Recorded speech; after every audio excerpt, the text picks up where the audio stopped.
शांति। एक कदम तीव्र पुरुषार्थ की तरफ बढ़ाते हुए आज की मुरली से हमने सोमान लिया है, मैं अंतर्मुखी आत्मा हूँ। इस सोमान का हम चिंतन करेंगे। सोमान एक ऐसी चीज़ है जिसका आप जितना चिंतन करते जाएंगे नशा बढ़ता जाएगा। जैसे बाबा कहता है ना, अपनी घोट तो नशा चढ़े। तो ये सोमान एक ऐसी चीज़ है, बुद्धि में जितना इसको घोटेंगे उतना नशा बढ़ता जाएगा। नेक्स्ट पॉइंट है हमारा नशा, कि 84 जन्मों में विशेष पाठ बजाने वाली मैं विशेष आत्मा हूँ। इस नशे में आज सारा दिन हम रहेंगे। नेक्स्ट पॉइंट है चेकिंग। आज की मुरली के हिसाब से जैसे बाबा ने कहा, आज हम ये चेक करेंगे पूरा दिन में कि किसी भी देहदारी की तरफ में आकर्षित तो नहीं हुई, बाबा की सच्ची प्रीत बुद्धि बनकर के रही।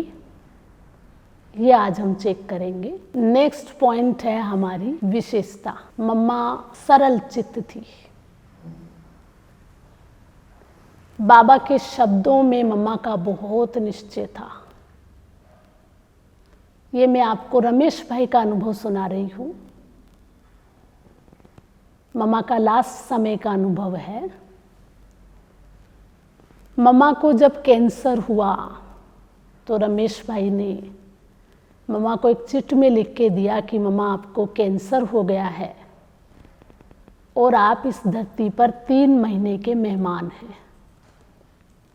मम्मा ने रमेश भाई से कहा ड्रामा। और मम्मा जब बाबा से मिली तो बाबा ने कहा, बच्ची तुम्हें कुछ नहीं हो सकता, तुम कहीं नहीं जाओगी, तुमसे बाबा को बहुत सेवाएं लेनी हैं। मम्मा बाबा के इन शब्दों को सुनकर निश्चिंत हो गई। लेकिन जैसे जैसे समय इस व्याधि का आगे बढ़ता गया, मम्मा की व्याधि बढ़ती गई, मम्मा की स्थिति बिगड़ने लगी बीमारी को लेकर के। मम्मा से फिर बाबा मिले। फिर बाबा ने मम्मा से कहा कि शायद बच्ची तुम्हें जाना होगा, बाबा तुमसे दूसरे रूप में सेवाएं लेना चाहता है। तो रमेश भाई बताते हैं, उस समय भी मम्मा की स्थिति उतनी ही सरल, चित्त में सरलता।